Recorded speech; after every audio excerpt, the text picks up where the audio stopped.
Good morning, everyone. Gee, this is a cold and snowy day here, although it's warming up, and I'm optimistic that the rest of the day will be better than this morning. I hope you're all well and hanging in, and please contact me if there's anything I can do to help or support you. Please let me know. I remember, get in touch with me at my UOIT email, sue.coffey, sue.coffey @uoit.ca, and put the course code HLSC 3601 in the subject line, and I will be sure to do my very best to get back to you right away.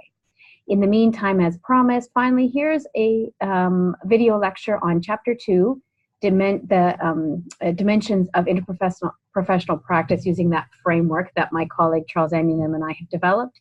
And as well, I said, instead of the National Interprofessional Competency Framework that you were expected to go and search out and review in much more detail, I've just streamlined it here for you just to make it a little bit simpler. You've got a lot on your plate. It's a little bit of a hiccupy start here.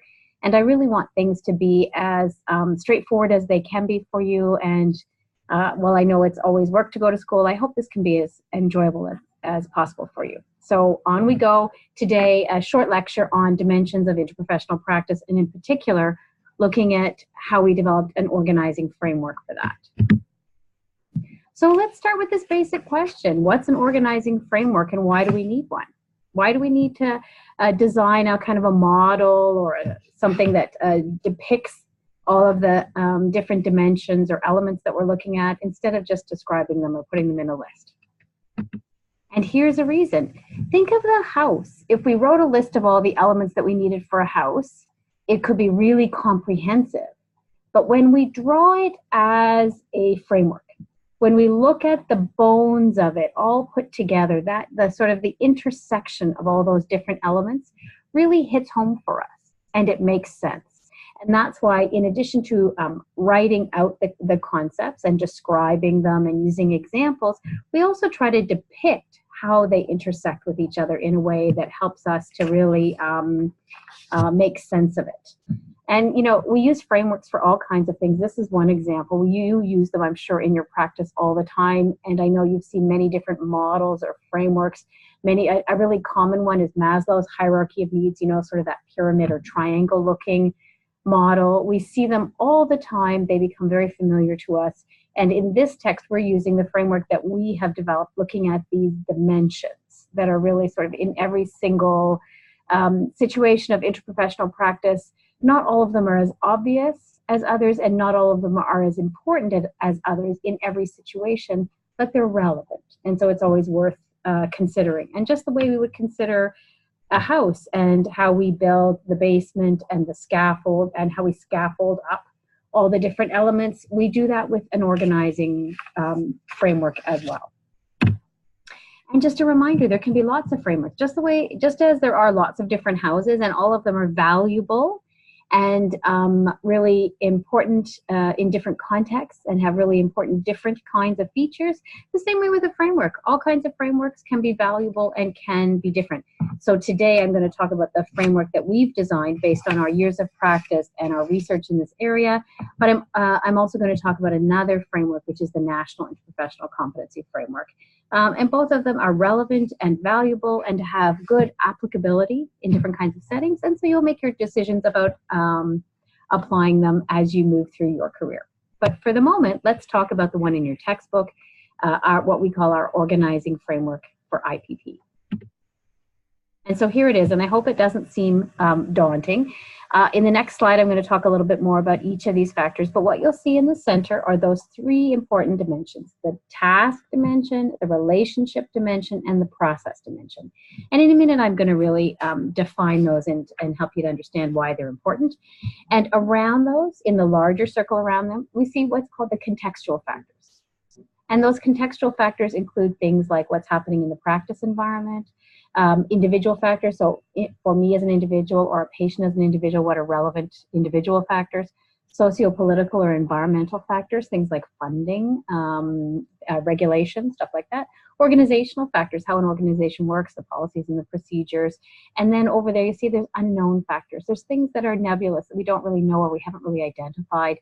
Sometimes we're far into a situation before we realize, oh, wait a second, there's that thing that's impacting us. And we haven't really put our finger on it until we delve quite deeply into the situation. So collaborative teamwork, engaging in one or more of those domains, leads to interprofessional practice. And that we're going to describe each one of these different dimensions and really focus on how they support very solid interprofessional practice by nurses and other health professionals. So, important to consider how we come up with the framework. And in our framework, there's two elements to it. One is that it is observation driven. So observation of what happens already in nursing practice, how nurses think and how nurses operate. And so recognizing how that sort of inductive and deductive, so deductive top down, inductive bottom up, how you come to develop an approach to something. In this theory, we are looking in our model, we're not looking to develop a theory and test it for how these things work. We are putting those elements together in a way that conceptually makes sense and that in the practice world makes sense. And we developed them based on 4 main observations about interprofessional practice. And those are the key observations listed here. And so one is that interprofessional practice involves complex and interrelated processes. So there's all kinds of processes at play. And processes are actions that take place in the progression towards the completion of a goal or a task. So we're trying to complete something and there's processes that we have to undergo in order to complete that task. And processes always have inputs and outputs. Outputs are the outcome, inputs are the things that you do or the mechanisms that you're involved in that lead towards that outcome. And so lots of things may be happening at once, many different processes happening concurrently. And they can be either overlapping with each other or sometimes even embedded within each other. But really important to recognize that even in the literature, you'll often see that interprofessional practice is described essentially as a process. Now we see it as more than a process, it involves other things, but process is really important. So the process is the how we get things done. So, and relationship, interprofessional practice is relationship driven and it depends on collaboration. We have to work together. And probably that's the most important observation. That collaboration requires relationships and interaction between healthcare professionals, regardless of whether you think you're working with other people, you are inherently in relationship and a part of a team. And so it's really important that we think broadly about relationships and all the kinds of people that we're involved with. So for example, in a healthcare setting, not only other health professionals, other nurses, other physicians, pharmacy, social work, OT, PT, dietitians, RT. There's so many different health professionals, but we also work with many other professionals that are affiliated with an organization. So for example, the IT department or engineers, or there's administrative structures. There's the College of Nurses, there's the Ministry of Health. All of those elements are involved in health. And relationship within that context sometimes is an interpersonal one-on-one relationship. Sometimes it's more broadly how we define relationship. And then finally, task. Essentially, there is no point to interprofessional practice if we are not undertaking some task. We need to get something done. Why are we collaborating if we're not working on something, right? So the task at hand, what is it that we are trying to accomplish? And it's really important that when we think about healthcare, we often think about those tasks. Am I trying to get a patient discharged? Am I trying to get a patient transferred? Am I trying to get a higher level of care for a patient? All kinds of things like that are essential. So the task at hand is one of the important dimensions. And then finally, what's the context? The contextual factors. Remember I talked about those things that are all around the situation.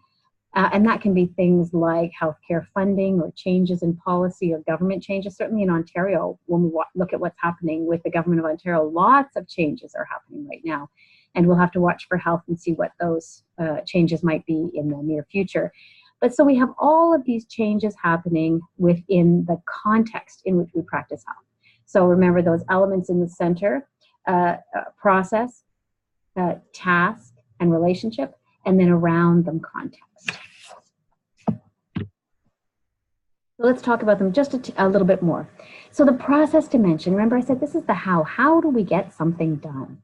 And there are a million different processes, right? So there are processes that talk about the personal, so a person-to-person process, how I am with one other individual person, communication strategies, conflict management, all kinds of things like that, right? So person-to-person or personal. There's also team processes. How do we function within a broader team? How do we take on the various roles within a team? How does the team collectively undertake decision-making? Things like that. There are also profession-specific processes, right? So within the College of Nurses and even within your organization, there are very specific processes that are relevant to your profession, to nurses. And there's organizational or healthcare system processes. So you see all those levels, right from the individual to the team, to the profession, to the organization, smaller to bigger, to bigger, to bigger. And those processes can be happening individually, like one at a time, or more often there's many different processes intersecting within a situation. It's not always obvious what's going on, and we have to sometimes think our way through to say what exactly is the process that's supporting our interprofessional practice, and what processes are we not aware of that are actually interfering with healthy interprofessional practice here. It's important to recognize that processes, healthy process in seeking to meet our goals, really promotes interprofessional practice and the best possible outcomes for our clients, and also the best possible experience of practice for ourselves.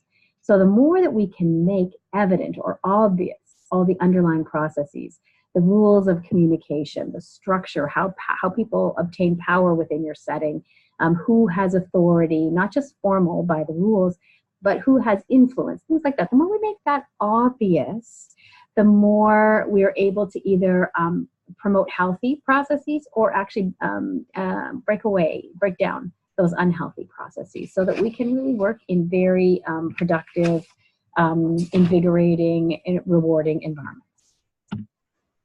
The relationship dimension is the who is involved. And it's concerned with the people and their relationships with each other. Important to recognize, I'm going to say this at the beginning of this slide and at the end, the relationship dimension is the hardest dimension. Getting along in the most stressful conditions you may ever experience is incredibly difficult. We're often with our coworkers for more hours in a week than we may be with our family members, or at least waking hours. And so it's really important to recognize that there are a lot of stresses.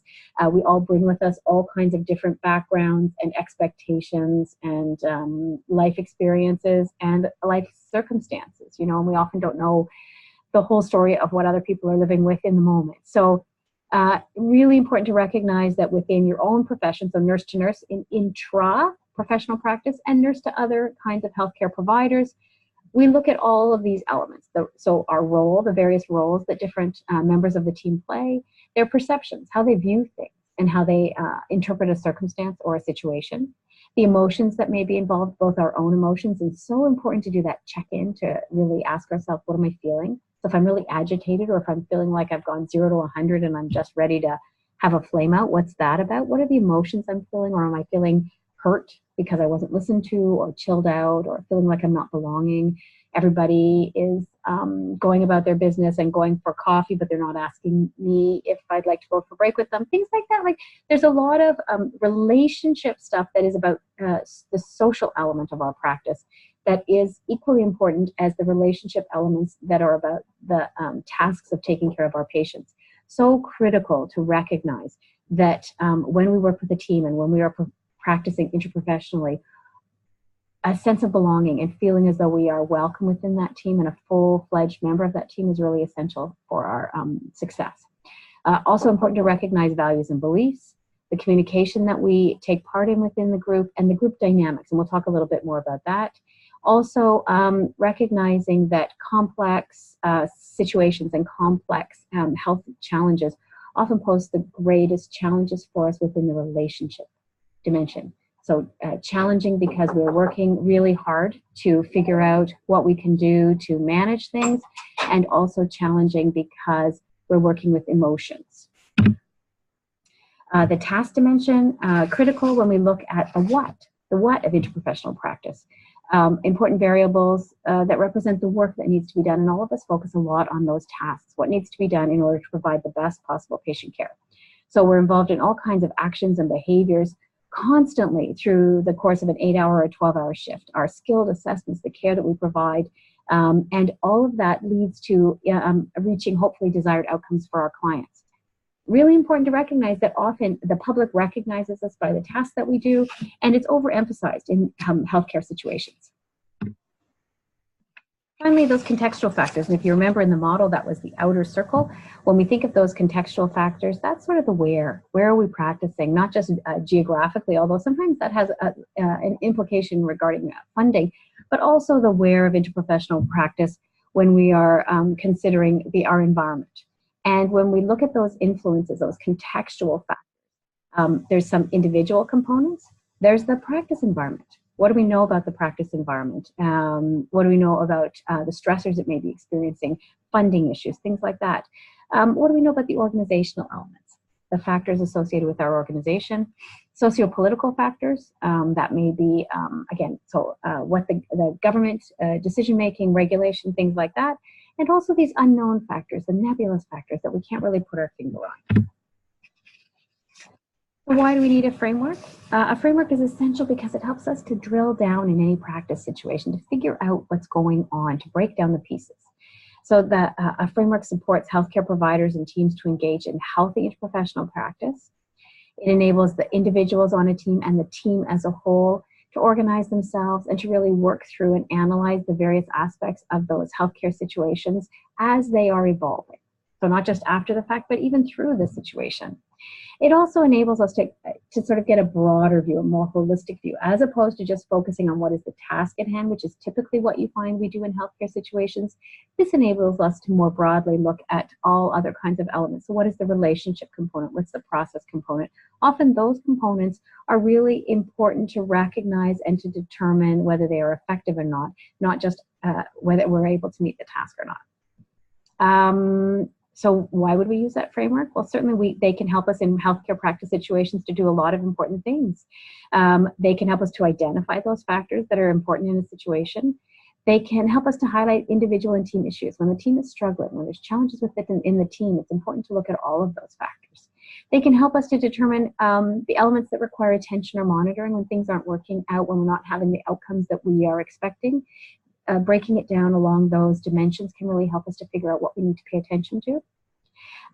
They can help us really identify what elements are able to be changed. Not everything can be changed in a situation. So for example, funding may be something that we can't individually change, but how resources are used or allocated may be something that we can. So using that framework helps us to figure out what can be changed in a situation. And they help to guide the team and support the team throughout it, good times and through challenging times. And so you'll see in the textbook that we provide what we call the problem identification and resolution process. And you know, for many of you, that's going to just really mirror what you know as the nursing process that helps to really provide a roadmap for how you could use that organizing framework. We would start with the assessment phase where we would assess the situation, identify and explore relevant components in each of those dimensions. So what are the process components here? What are the relationship components here? And what are the task components? And what other contextual factors may be in the situation? Also to assess for and seek any clarification that's necessary with gaps. So what don't we know in this situation? Based on that assessment, we're going to move into our planning phase where we're going to analyze, set priorities for care, create a collaborative plan for implementing interprofessional practice. Once we've made that plan, we're going to move into our intervention phase where we implement that plan and we enact leadership and other team roles to facilitate that the enactment of the processes necessary for following through on that plan. And then finally, we evaluate the outcomes of the interprofessional practice based on that situation. Very much like you would see in your familiar process, the nursing process. And this really is just like the nursing process, is very iterative or cyclical.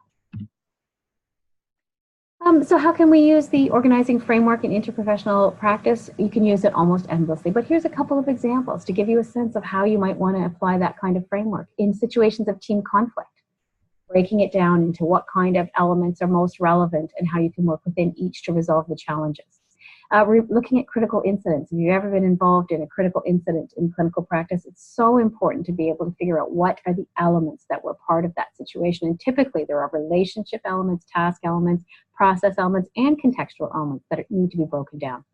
It's really effective for team building, building strong teams that communicate well and work effectively together. It's important also for critical self-reflection, looking at yourself and your own practices in clinical settings and along all of those dimensions where you have strengths and to really celebrate those and where you may want to grow and make a plan for that. And then finally, important for evaluation, evaluating how your unit or your healthcare organization is meeting goals and how you may work more effectively if you're not meeting what you'd like to see happening. Okay, and just a couple of words on a couple of slides about the National Interprofessional Competency Framework. Do you remember I said we've got our framework that we've developed that's consistent with this book, but recognizing there's also a national framework developed about 8 years ago. It's Canada-wide, and it's, again, a holistic approach. I'm going to have a slide in just a minute that shows it to you. And it really describes the competencies, so the knowledge, the skills, the attitudes, and the values that are required for exemplary practice. And important that teamwork receives the same attention, the same level of attention, the way that we would say practice competency does. So if you're not able to perform a certain skill, then you would need to move yourself to a process of remediation. If I can't insert a Foley catheter appropriately, I need to learn how to do that to make sure I can do that. According to the National Interprofessional Competency Framework, they would say it's the same thing for interprofessional practice competencies. You need to move towards those as effectively. And so here you see it, and at first it looks a little daunting, but hang with me because we're just about there. Again, you're going to see this is a fluid model. The goal is right in the center. The goal is interprofessional collaboration, a partnership between a team of health providers and a client that is participatory, collaborative, and coordinated, and there's shared decision making. That's a reasonable goal. So how do they get to the goal? So look in the first circle around that, and you'll see 4 different elements. Critical that role clarification takes place. So role clarification is really understanding your own role and understanding the role of other members of the healthcare team. Next, you'll see interprofessional conflict resolution, and learners practice and practitioners are really encouraged to actively engage with themselves and with others around conflict resolution strategies. The third category that you're going to see there is collaborative leadership. And collaborative leadership involves learners and practitioners working together, sometimes taking a leadership role and sometimes taking a followership role. And then finally, you're going to see team functionings, where learners and practitioners understand the principles of team dynamics and group processes essential to move forward. Around that circle, you're going to see a sort of almost 2 other circles. They're a little bit fluid. And one is interprofessional communication, and where they define learners and practitioners from a variety of professions communicating and collaborating. And then patient, family, community-centered care, where this is really the core of nursing practice, where we seek out, integrate, and value as a partner the input of our patients and families. Finally, around that dimension, you're going to see important elements that intersect. So quality improvement, complexity within the environment, contextual issues, and it's really important that there's this idea that within interprofessional practice, we typically move along a continuum from simple to complex. And then finally, just a case study for you to review. This is a case study of an imperfect team functioning together in such a way that they are not able to meet their goals. And hopefully, as you watch that video, you'll have an opportunity to demonstrate your own levels of astuteness with applying either our framework or another framework in recognizing where there are strengths and where there are challenges with interprofessional practice.